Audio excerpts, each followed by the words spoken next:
I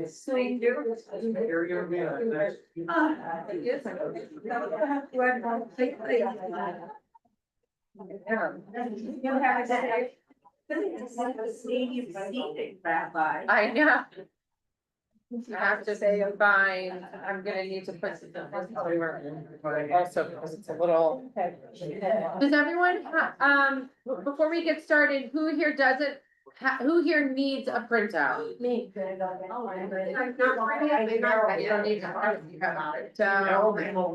Okay, will you hand these around? We may need, to share. Oh, no, I have my book. Oh, if you have the book, you don't need the printout. Right, no, not Friday's printout, Tuesday's printout. That was so cute. Let me find my info here.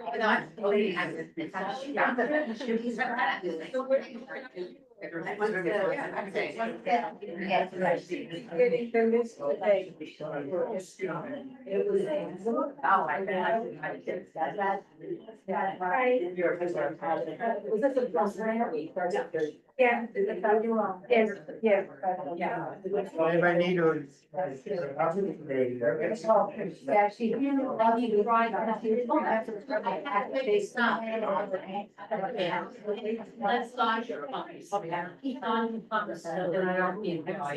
I think there's some reason I know it's. Okay.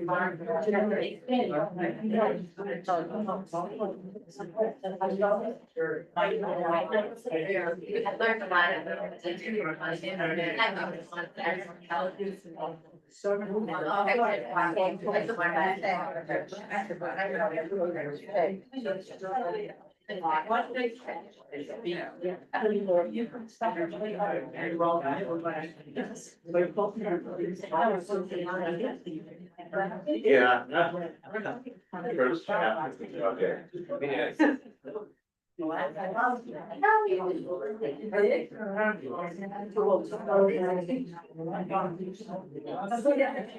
Okay, we're gonna get started in just a second. My computer's just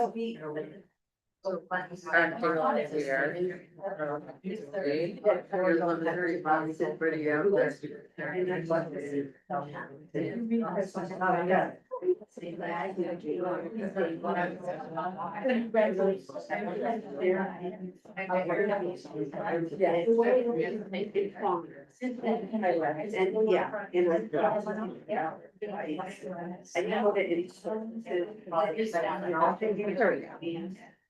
weird. Yes, Saturday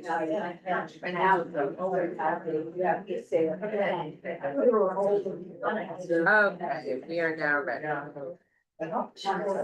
Here. Yeah.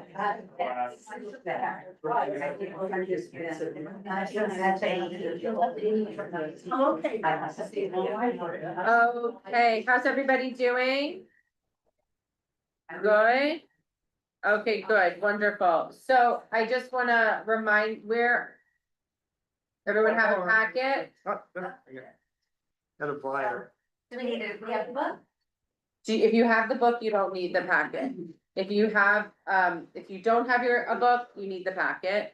For those online, I'm about to share it with you right now. Hold on, let's see, where's my little Zoom screen? So many things going on. Okay, here we go. Okay, so let's see, where did we leave off? We're chapter 2. We're really going through a deep dive into the Exodus covenant, okay? And what I want to do is, okay, here we go. We're gonna start on page 33. We did not get to Exodus as a covenantal framework, not a normative code, correct? Correct. Excellent. Okay, I'm not losing my mind. Things are good. Okay. What? Not yet? Not yet. Literally. Okay. Let me do this for everybody here. This for you. Okay. Okay. Everyone's good? Happy? Okay, like that's no answer. Everyone's happy? Yes. Okay, great. You know it? What? 33. And you know it. That's good.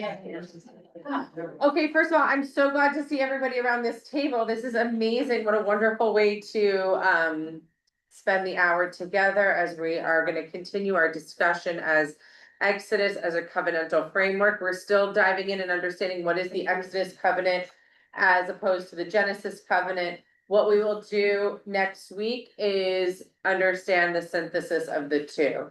No, not next week, after, because next week's Thanksgiving already. Hard to believe. Okay, so next week, but the week after. So remember, there is no lunch and learn next Tuesday, the 26th. Okay? Everyone's clear? Great. All right, let's dive in. Remember, I'm gonna read, you're gonna underline, highlight, circle what stands out for you. We're gonna continue our conversation. The last line before we get to this paragraph is that the revelation of the covenant at Sinai is the collective Lech Lecha moment of the Jewish people. Remember, I want you to keep that in your head as we go on discussing that this idea that the entirety of the Jewish people, of the Israelites, heard and experienced a Lech Lecha moment and made a choice to go forth. Okay? So Exodus as a covenant, it's on page 33 is where we are. Okay? The particulars of God's demands within the framework of the Exodus covenant are given specific form throughout the 5 books and are ultimately collated by the Jewish tradition into a code of how many commandments? This base layer of Exodus Judaism is followed by centuries of further synthesis and interpretation, punctuated periodically by new codifications of Jewish law. In the 16th century, following in the footsteps of Maimonides' Mishneh Torah, Rabbi Joseph Caro authored the Shulchan Aruch. The Shulchan Aruch, we have a chair. Susan, is there someone next to you? Is there a chair there or no? Okay, beautiful. There's a chair here. Okay? There you go. Okay, I think you have some space to move this way. Okay, yep. Okay, so this is really important. So Joseph Caro, who is one of the Kabbalists, one of the mystics of Svat, he codifies and writes the Shulchan Aruch, which is a clear, concise, set table. That's what it means, a Shulchan Aruch, a set table, okay, to present all of the Exodus covenant clearly. It is a set table of the behaviors and for Maimonides' beliefs as well, to which all Jews must conform. So remember, Genesis covenant, what is the whole basis of the covenant? Genesis. Your heritage. Your ancestral, you're born into it, you are just be. You're right, the covenant is being because you accepted the covenant. Right? It's just part of who you are. The distinction with the Exodus covenant that we are uncovering now is the idea of the doing. There's the being and there's the doing. But now with the Exodus covenant, we're learning what the doing actually means. And the Shulchan Aruch is the basis to which here are all of the behaviors and rules that all Jews must conform. Okay? When perceived in this manner, Exodus Judaism does not, nor can it, serve as a unifying story for Jews to tell themselves about themselves. Quite to the contrary, it is a catalyst for divisiveness, with each community and denomination standing firm around their Shulchan Aruch, their set table. I want to sit with that for a moment because I think it's important for us to digest and to understand and to think about, because that is what we're going to discuss when we think about behaviors and doing as opposed to being. What Hartman is suggesting here is that is a point in which we are going to have divergence rather than convergence as a people. Right? All of a sudden, different denominations and groups are going to set their Shulchan Aruch, their codification, their set table, their rules of engagement, their behaviors of which we all agree to and live by, which will then determine how we do Jewish. Yeah. So what is then the relationship between Shulchan Aruch and all the discussion in the Talmud, which was another elaboration? of- It's a right, it's a continuance of the conversation, right? Deep connection and a continuance of the conversation. Whenever we go to a rabbi ruling on something, the rabbi is gonna look at relevant Talmud and relevant Shulchan. And a whole host of other things. Right, because the beauty of Judaism and Jewish law and halakha is that a ruling has to be based on precedents. Well, the precedent is gonna go back, and also travel a journey of how we're getting and we're molding and shifting the actual discussion and determination of how we behave. And how we do, which is then gonna then propel us into a whole other format of Jewish law, which is when you have a question, a she'ela, that you submit, right, throughout history, that there's a tshuva, there's an answer. Well, the answer is gonna be, it's a Jewish answer, right? They're gonna show you all the different ways that this question that you've asked has traveled throughout the centuries in different forms. It has to, because the context in which I'm gonna ask the question today is gonna be very different than the context that a similar question would have been asked centuries ago, and yet we're gonna trace back the lineage of where that original question came from and that original behavior, and now modify it to the context in which I'm living, but not without the discussion, the precedent that comes before. So it's a continual evolution of dialogue and conversation. That is, to me, I find to be the most compelling, fascinating, one of the most compelling and fascinating elements of our tradition, especially when it comes to behavior and doing. So thanks for the question, Lauren. Similar to that conversation, I remember reading in the Hadassah magazine a few months ago before Rabbi Boxman came. Mhm. She had written an article, I guess it was more related to October 7th, Mhm. but also showing how different the Reform, the Hasidic, conservative were approaching October 7th Mm. in a very unified way. But it also reminded me of this divergence in opinions and action. It Exactly. was very interesting. Beautiful. Awesome. That's so nice. So let's look here again, all right? Because what's interesting is that this is what the divisiveness is already gonna start to come up in a moment when we would imagine that there would be a moment of incredible unification, since now we know how to do. Right, with the Exodus moment, the Sinai moment. There's chairs, I think, in this closet. Okay, thank you. I believe they're right here. Please join us. Come. Alan's gonna bring you over a chair. Join us, or two. Two chairs, yeah, okay. So let's do this, however, okay, as is used in this work, Exodus Judaism does not denote a specific set of actions or beliefs. Rather, at the bottom of page 33. Thank you.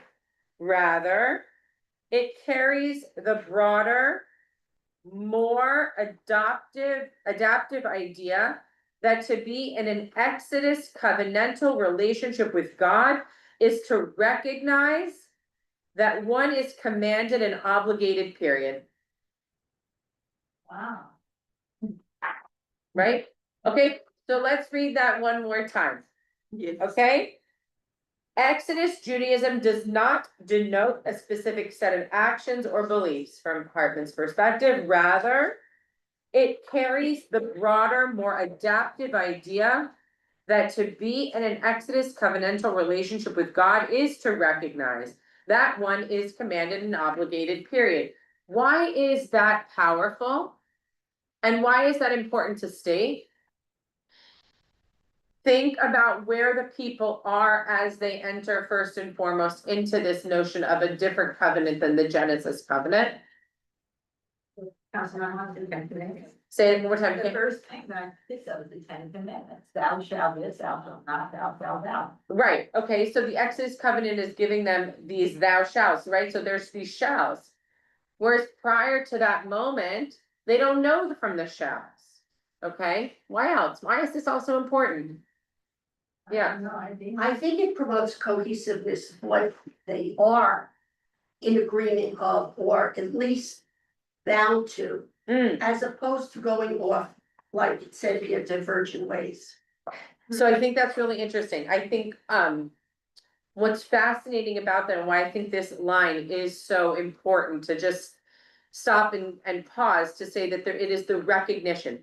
It is the awareness. It is the awareness to understand and to know that as a Jew, I have a set of commandments and obligations, period.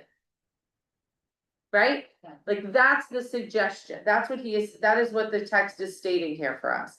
That is the shift from being someone who is in that Genesis covenant, right? Or understanding Judaism only in terms of being, but the notion of awareness to know that as someone who is a part of this breed of this covenant, what I am saying is that I have an awareness that I have a set of obligations.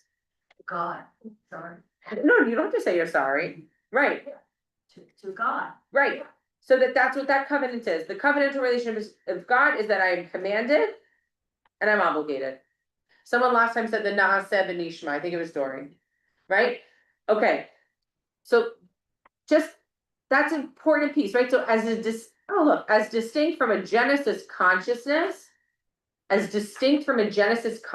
an awareness, a recognition, that Exodus demands that a Jew does and believes something. It's not enough just to be. Exodus covenant is saying, here's the next part of the relationship. Yeah, Alan. Was it also designed to convert other people?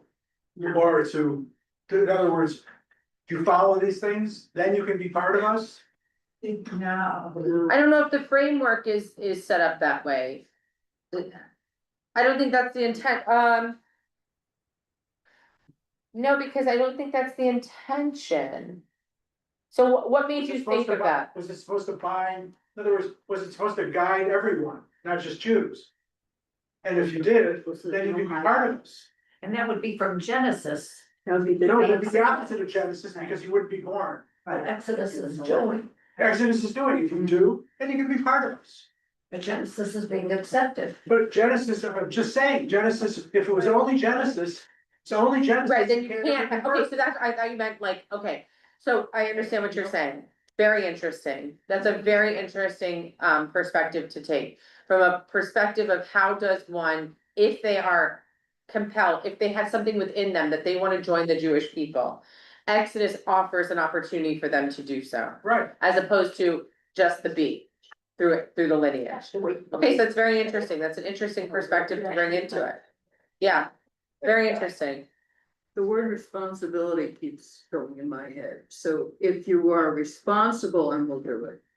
Is that the correct way, that if I accept that, then I'm responsible to make it happen? Well, I think commanded and obligated, I think it's an implied sense of responsibility to actually do so, like to do the doing, right? Because you're commanded and obligated, right? I think right now what we're setting up is that you're doing and you're obligating because you believe in something. That's the next piece of the Exodus covenant here, right? That an Exodus demands that a Jew does and believes something. Because if you don't believe, then where's the doing? In something, right? Like you're just gonna do it to do it. You can't say, oh, you shall love the Lord your God, or you shall not do this, it's not just a way of engaging from a societal perspective, because the 613 mitzvot, it's a covenant, it's a relationship with the divine that I am then obligated to do, and I'm doing that because of this relationship with God. It doesn't replace or remove the divinity from it, it's an active engagement. I was just gonna Right. say that, it's just not passive, you're required to do an action, to be a participant, to have this relationship. Yeah. So I wanna keep going, the reason I'm really taking us through word by word here is because I think it's really important to understand from his focus on Maimonides here, and all of the language is really important. It's like a very deep level of study of the text, and I think it's important. So here we go. Maimonides' commentary on the Mishnah at the end of Tractate Machot may be read as a positive formulation of this attitude. In it, he posits that the plethora of commandments in the Bible is an expression of divine grace, as God does not expect anyone to fulfill them all. Rather, the variety is meant to enable each individual to find one that they can embrace and fulfill correctly. Very much. Fascinating, right? Okay. One of the core principles of the Torah is that when a person fulfills one commandment from the 613 commandments properly, they merit life in the world to come. Okay? Oh. And for this, Rabbi Hananiah stated that since the commandments are multiple, it's impossible that a person will not fulfill one of them in their life correctly and completely. And in fulfilling this commandment, their soul will be granted life by virtue of that singular act. How beautiful is that? Right? So who here either grew up or heard or whatever, that there are these 613 mitzvot and you have got to get through all of You're them. not gonna do all of them, because half of them we can't do, because we can't sacrifice. Okay, detail story, okay, details, right, but just conceptually, right, like, there are all these commandments, how am I gonna do all these commandments, I'm gonna do all these commandments, I'm not fulfilling my obligation, if I'm not fulfilling my obligation, then, right, like, the hysteria, right, the Jewish anxiety comes from this, right, like, the whole idea, I'm gonna do all these mitzvot, I'm gonna do all these commandments, otherwise, God's not gonna love me, and then I'm gonna be in a problem, and then, you know, all these horrible things are gonna happen to me, right? Even worse, if they're time sensitive. Oh my gosh, and now we have the time sensitive, and then women are not bound by time sensitive mitzvot, and then the men are bound by time sensitive mitzvot, and if you don't do the time, really, all these things. Hold on, I have Alan and then Doran. But I did think, actually, that the 613 mitzvot would be completed within the year when the reading of the Torah, when the cycle ends and restarts again. Oh, I was really under a misunderstanding. you must have been exhausted, Alan. It's a lot in a year. Just, you need to rest. It's exhausting. I know. No, it's a great- Every day, there's a daily. Yes. so to speak. Yeah. And so I thought 613 would be continued the 1 year reading cycle. Yeah. You know what, the best, first, I love that, that's lovely, it's a lovely drasha, the idea, like, you know, I like that. I think one of the things I love here in this text is that it's not just doing for doing. You could say, I'm checking off a list of mitzvot to-dos. Right, like, okay, today, I have my 10 today, I'm gonna click it, and move on. That's not what the text is suggesting. The text is saying, if you have one that you do so well, that you have mastered. Yashika, right? But it's deeper than that, because it's also it also should not be misunderstood to say, I spent one day doing something good, and that's it.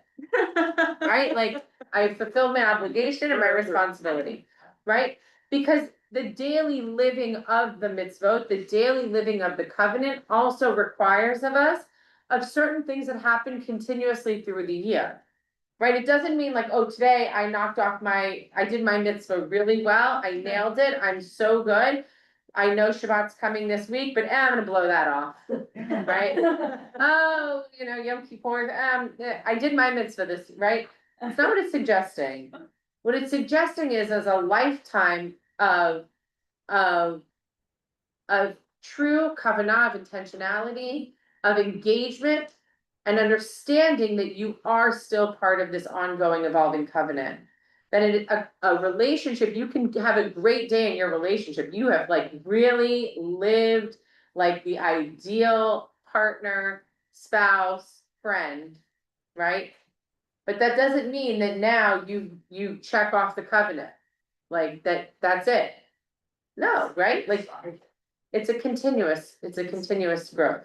Dory and then Rashina. Okay, so, you mentioned the stuff about women aren't obligated, this and that, but then you also. For time bound. Time bound, okay, but I'm gonna go a little further than that.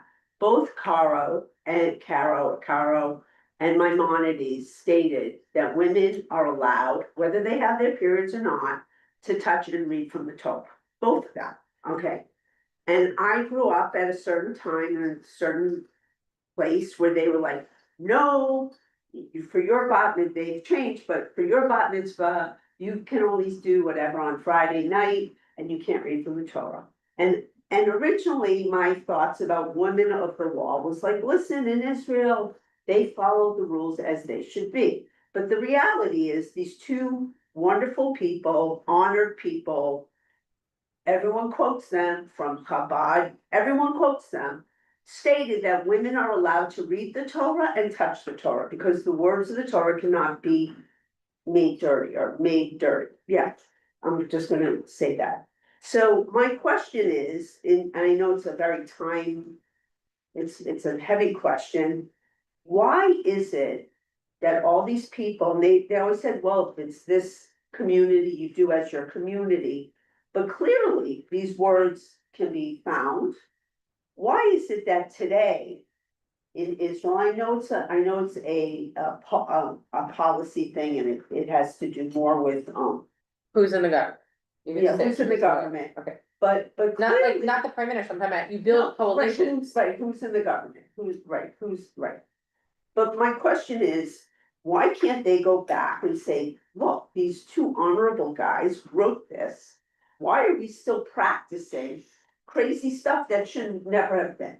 Okay, because these two, but there's also hundreds of others who wrote other things, I They mean, wrote I other think, things yeah, after, I mean, but- before, look, But this is the one Hartman chose, I didn't choose these two, Hartman chose. well, for this discussion, This yeah, guy, of course. and I'm having this discussion based on these two guys. No, I understand what you're saying, but it's,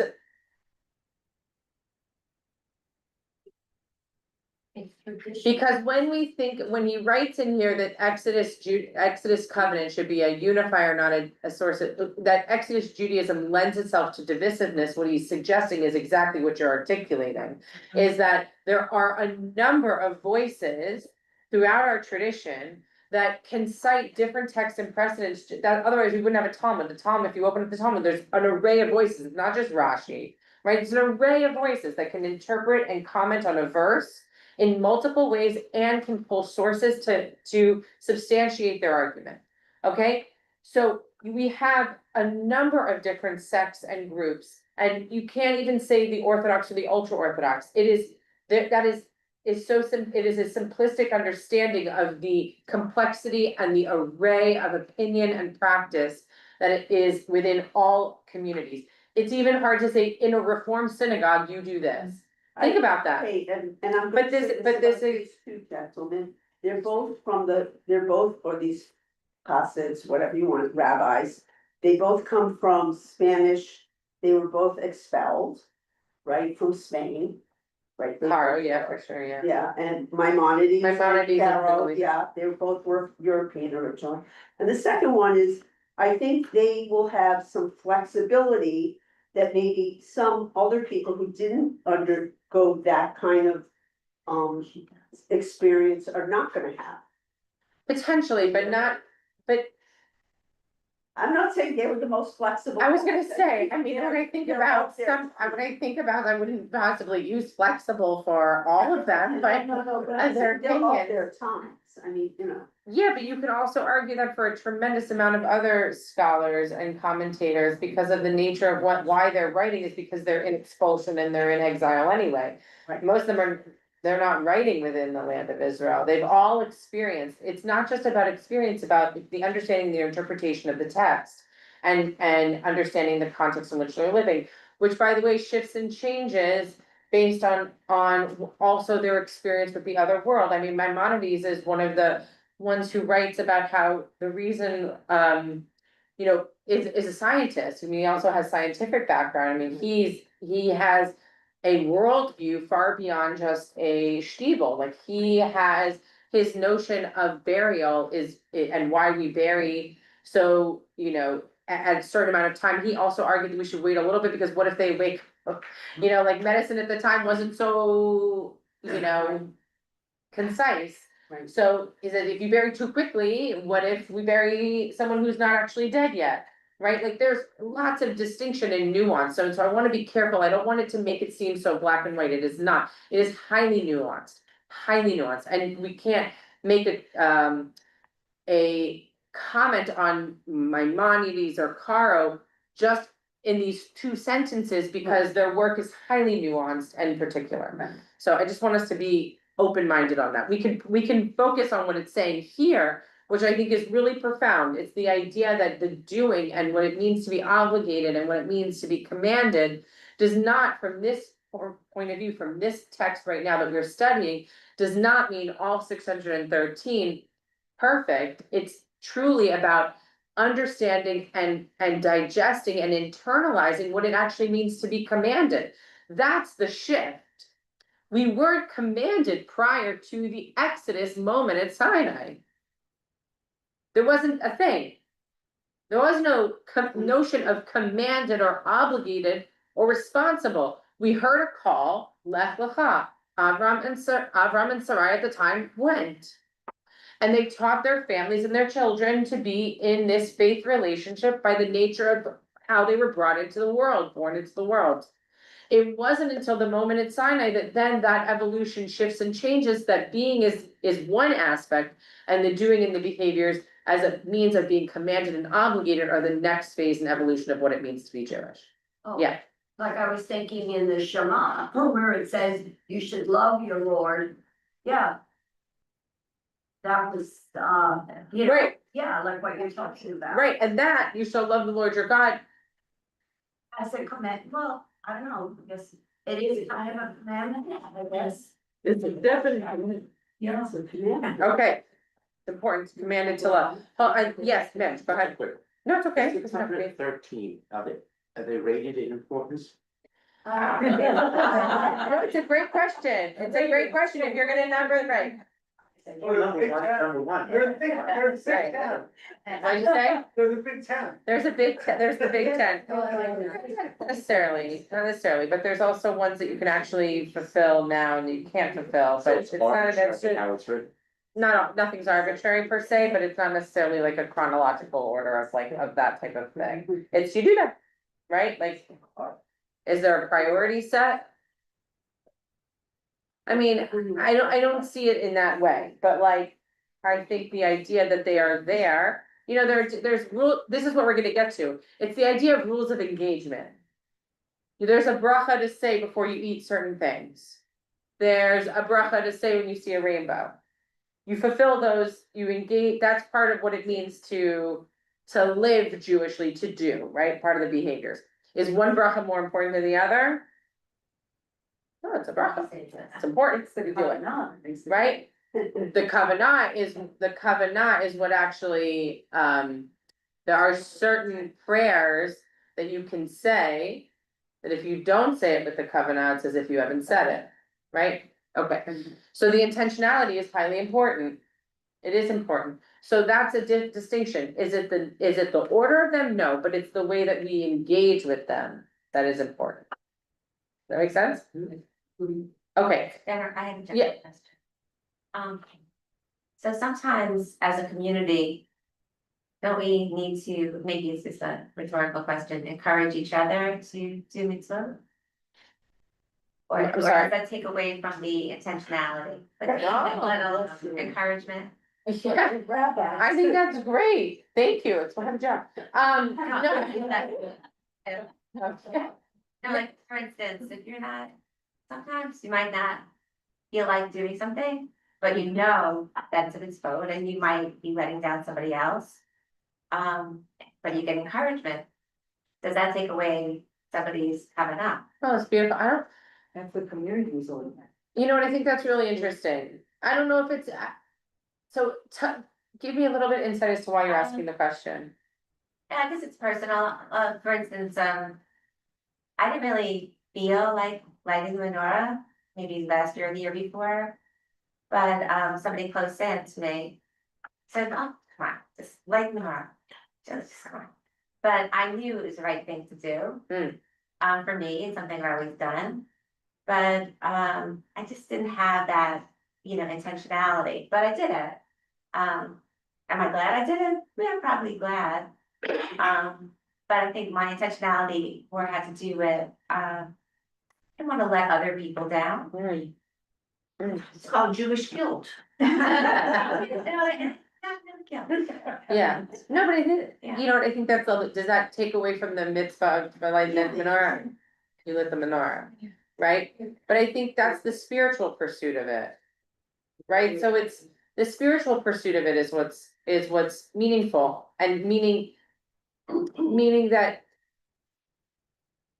The journey of the soul and of the spirit is one that is not all, it's not like every time I'm going, I am rah every time, right? Like for lack of a more theologically sound language, okay? But like, you get what I'm saying. But that doesn't, I don't want that, I think that's part of what it means to be human, that's what it means to be part of a faith community, that's what it means to be on a faith journey. That there are moments in the life cycle of what it means to be an engagement with our tradition, engagement with God, engagement in the covenant, that it should provoke within us that there are times when you are spiritually tired.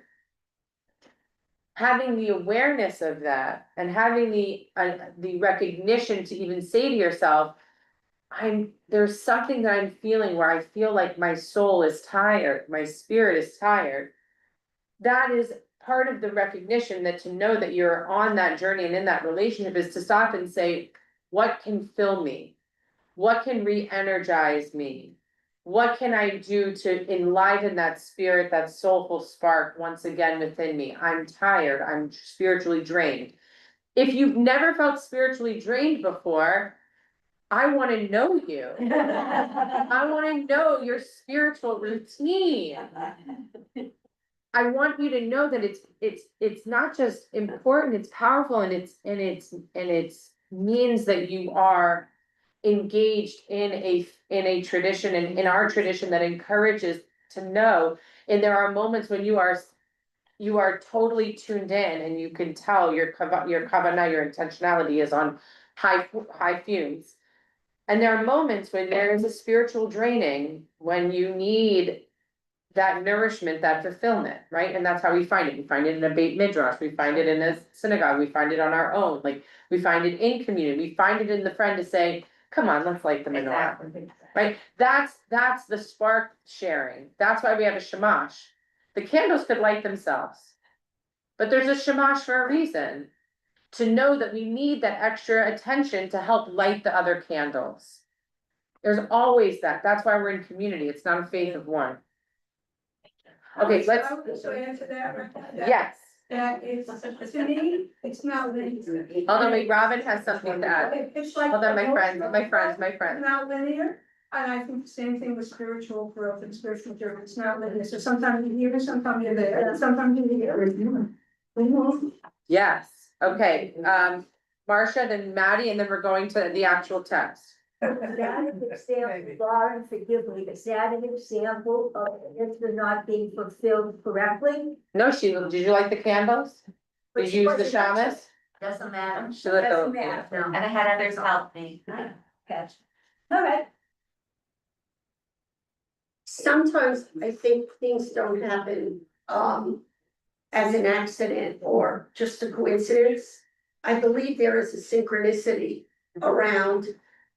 And maybe there was a messenger or an angel or an idea that got popped in your head.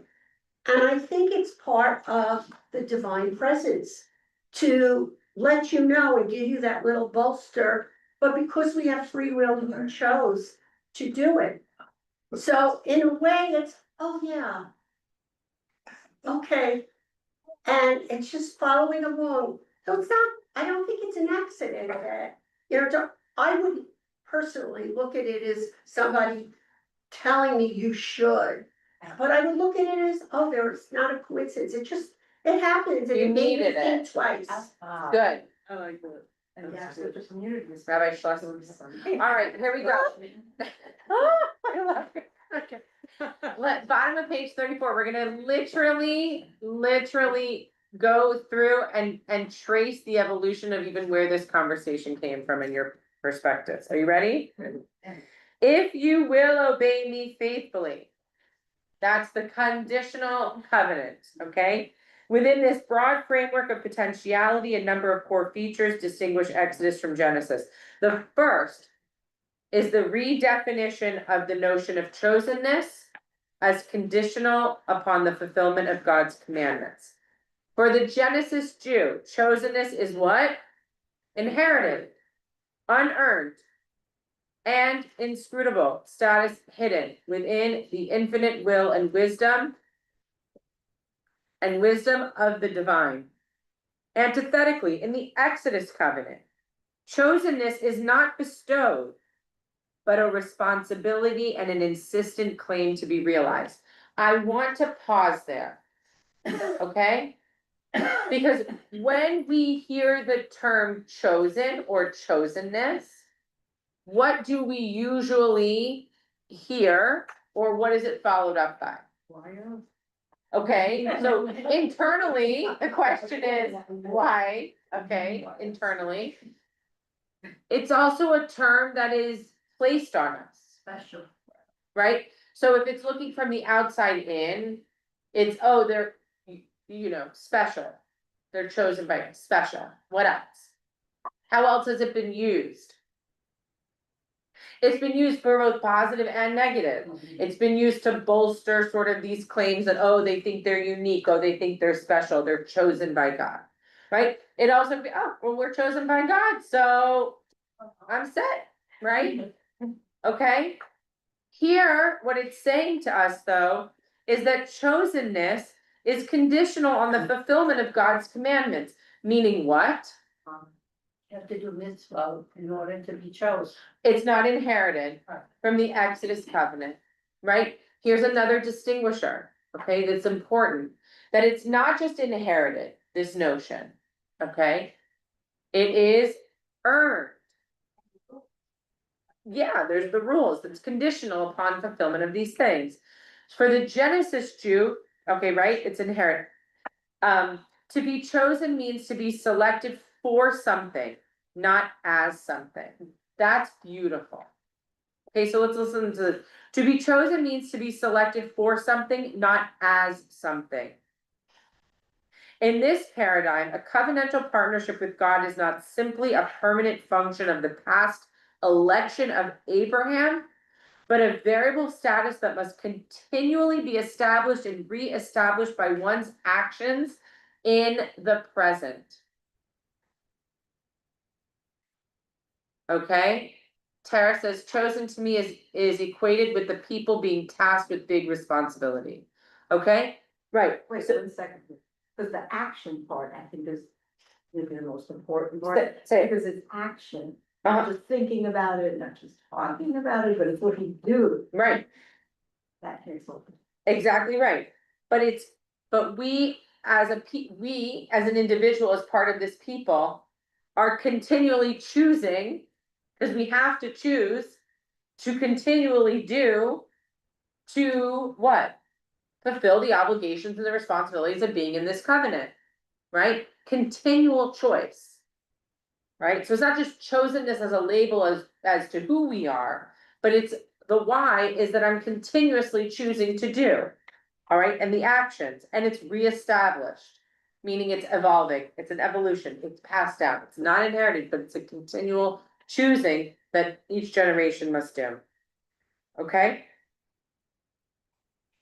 So at this moment, standing at the mountain, remember, this is the text from the mountain. The Lord called upon him, Moses, from the mountain, saying, Thus shall you say to the house of Jacob and declare of the children of Israel. You have seen what I did to the Egyptians, how I bore you on eagle's wings and brought you to me. Now then, if you will obey me faithfully and keep my covenant, then you shall be my treasured possession among all the people. Does anyone see the if-then relationship? Okay. Indeed, all the earth is mine.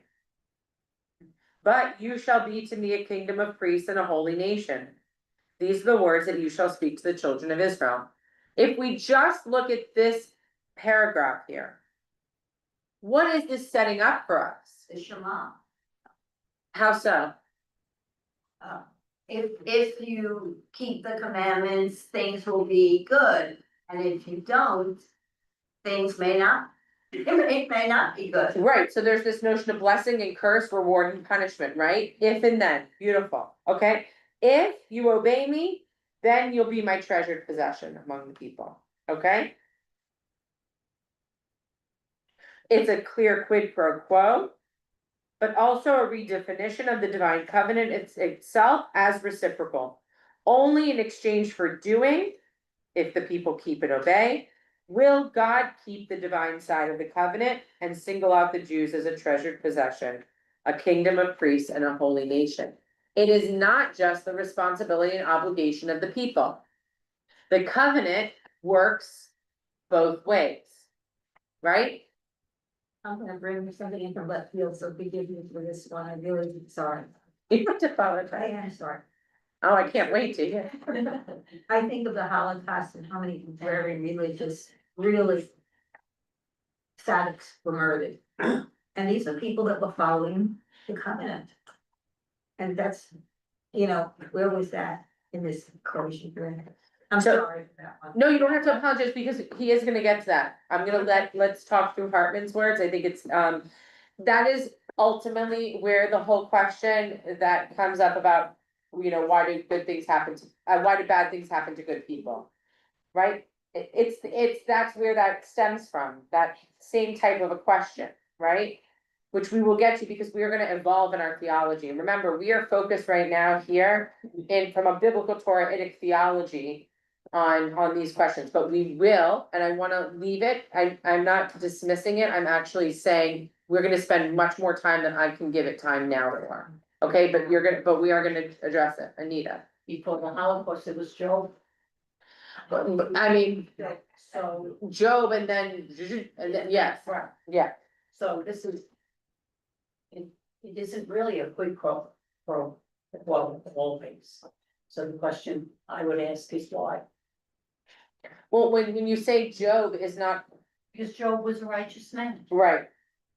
Right, it's that stems from the whole question of the good things, that, why do bad things happen to good people? Right, like that's the whole piece. The Holocaust piece, and I don't wanna gloss over it, and I don't wanna gloss over this, because I think this is what it's setting up, like your questions are perfectly aligned to what this text is setting up for us. Because we're gonna get to today.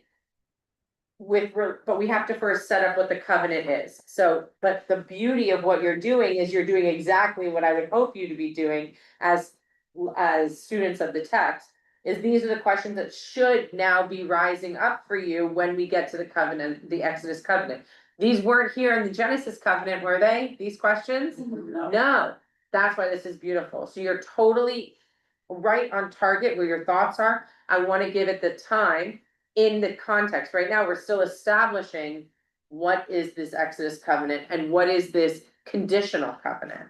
Okay, because that is a really important piece, this notion of the condition, which is so prevalent in Torah, right? This idea, you do these things, great things will happen. You do these things, bad things can happen, right? And it's communal. Even if one person does it, the community is responsible. We'll experience whatever comes as a result, okay? So we are going to dive into what these things are gonna experience and how it evolves and how it responds and relates to who we are today in our context in our history. But we're still setting the scene. But you are so on target, you guys are like. Great, okay?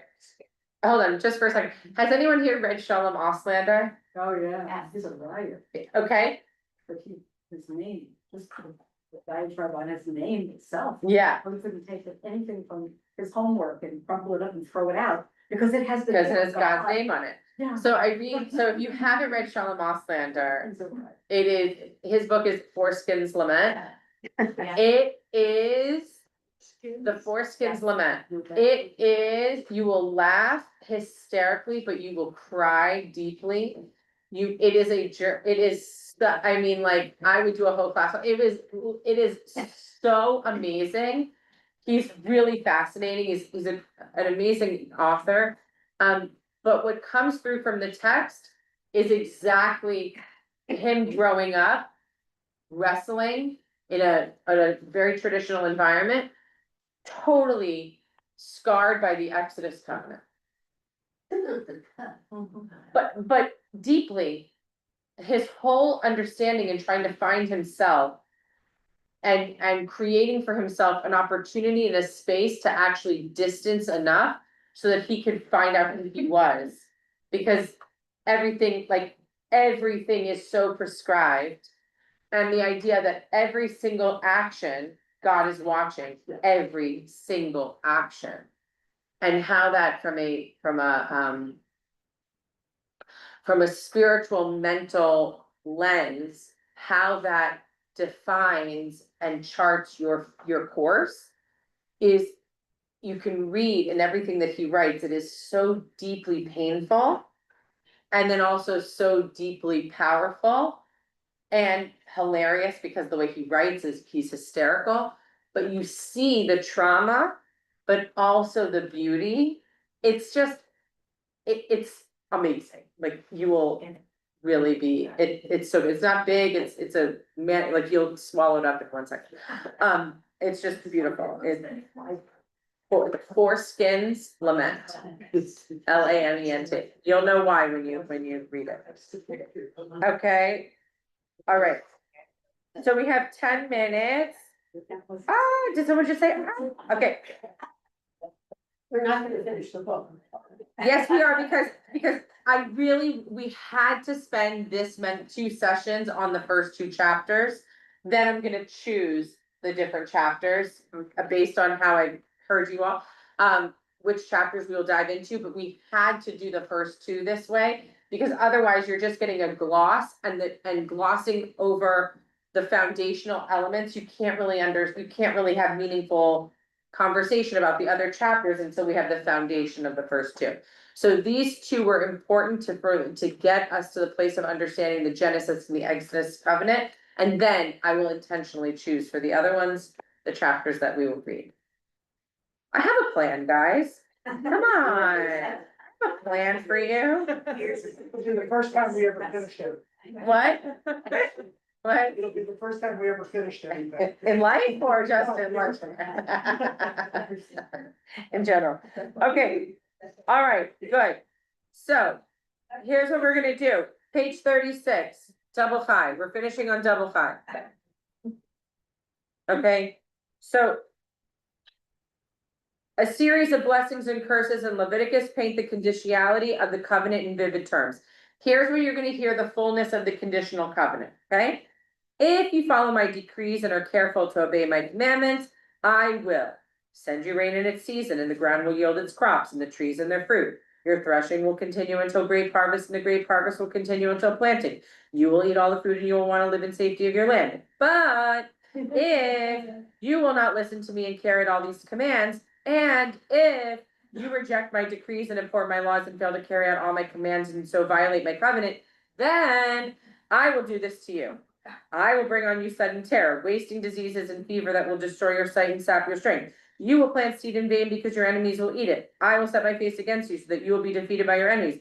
Those who hate you will rule over you, and you will flee even when no one is pursuing you. If after all this you will not listen to me, I will punish you for your sins 7 times over. I will break down my stubborn pride and make you the sky above you like iron and the ground beneath you like bronze. Your strength will be spent in vain because your soil will not yield its crops, nor will the trees of your land yield your fruit. If you remain hostile toward me and refuse to listen to me, I will multiply your afflictions 7 times over as your sins deserve. I will send wild animals against you, and they will rob you of your children, destroy your cattle, and make you so few in number that your roads will be deserted. This is one that never said.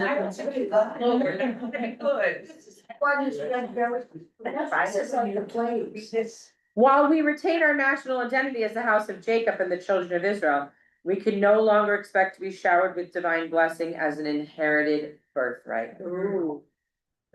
Indeed, if we fall too far out of line, we will be hounded by divine curses.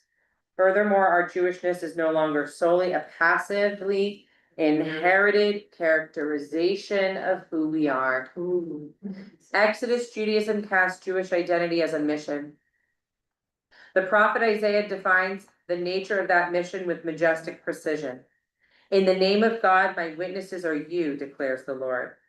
My servant whom I have chosen to the end that you may take thought and believe in me and understand that I am he. Before me no God was formed, and after me none shall exist. Without that sense of mission, the covenant would never have been offered. Another way of clarifying the distinction between Genesis and Exodus is through the changing roles of God. While the Genesis covenant is carried by a God who chooses and who bears the brunt of the covenantal responsibility, I, God, will make of you a great nation as numerous as the stars in the sky. I will redeem you. The God of Exodus Judaism commands and expects. This shift in God's role finds ultimate expression in the verse, you shall be holy, for I, the Lord your God, am holy. God is not merely the source of benevolence and blessing, but also the object of striving and emulation. To enter into the covenant is not simply to be chosen for a reward, but to be challenged to become like God. Yes. So this, you are holy. Is holy, kadosh, Yeah, to separate, yeah. Yeah, the same section. yeah, right. So what are you taking that? I'm saying Maimonides read what we just read, and he came up with pick one approach on vending. But what occurred to me is the word you in Leviticus is you plural, talking to you as a nation, Yeah, the collective performance that's correct. of the commandments. So among the collective, that's in the original 600,000. There could be 599,000 who are doing okay with them, and 1,000 they're all over the map. Yeah, No, not clear. And the bringing on the blessings and curses, some of these things cannot be selected. Some of them are individual fortune, like a wild animal, a rampage for just a few homes. So, but some of these are plagues. Hmm. Which is some of the unfortunate things that plagues which can affect many people. So is this the source of Jewish guilt? That if something bad happens, it's because of a lack of performance of commandments has to be. you could make that argument. You can make that argument. Let's go to page 44 for a second, because it's gonna end, this will be our final wrap up of this section. Overwhelming about that Holocaust. I remember hearing that the Germans would blame the Holocaust because they were Jews that weren't, that even though there were a lot of Jews that were religious, I'm using that religious, there were a lot of Jews that weren't, and they brought that into the whole thing, yeah. Right, yeah, I want us to really give the time that topic deserves. Oh, I thought it was related. No, I just wanna be careful, that's why I wanted to be able to have that conversation, thoughtfully with, when we get to it. Because I think it's very, it's important, right, like, so I wanna give it the time, but thank you. So I wanna go to page 44, because I think this is interesting, and it's terminology that we hear colloquially that is challenging, and it's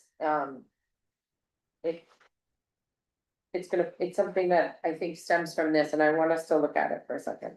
Page 44, the invention of quote good and quote bad Jews. Page 44. Like its Genesis counterpart, the Exodus covenant's mindset and worldview also generated a distinct Jewish culture and consciousness. But whereas a conceptual bedrock of Genesis Judaism is that God bestows Jewish identity equally, unconditionally, and permanently on every Jew, so there is no basis to judge anyone as more or less Jewish than any other. The Exodus covenant yields very different attitudes on concerning societal tolerance, loyalty, and indeed, identity itself. Once Judaism is conceived in terms of commandments and expectations, members' behaviors and beliefs take on far greater significance. Those who do not conform to required beliefs and practices will find it difficult to remain Jews in good standing. Echoing the whole genre of prophetic literature, Isaiah proclaims, "Hear, O heaven, and give ear, O earth, for the Lord has spoken. I reared children and brought them up, and they have rebelled against me. An ox knows its owner, a donkey its master's crib. Israel does not know, my people takes no thought. A sinful nation, people laden with iniquity, brood of evildoers, depraved children. They have forsaken the Lord, spurned the Holy One of Israel, turned their backs on God." As the prophets repeatedly testify, Exodus's expectations reassess biblical era Jews as catastrophic failures. A sinful nation, people laden with iniquity, brood evildoers, depraved children.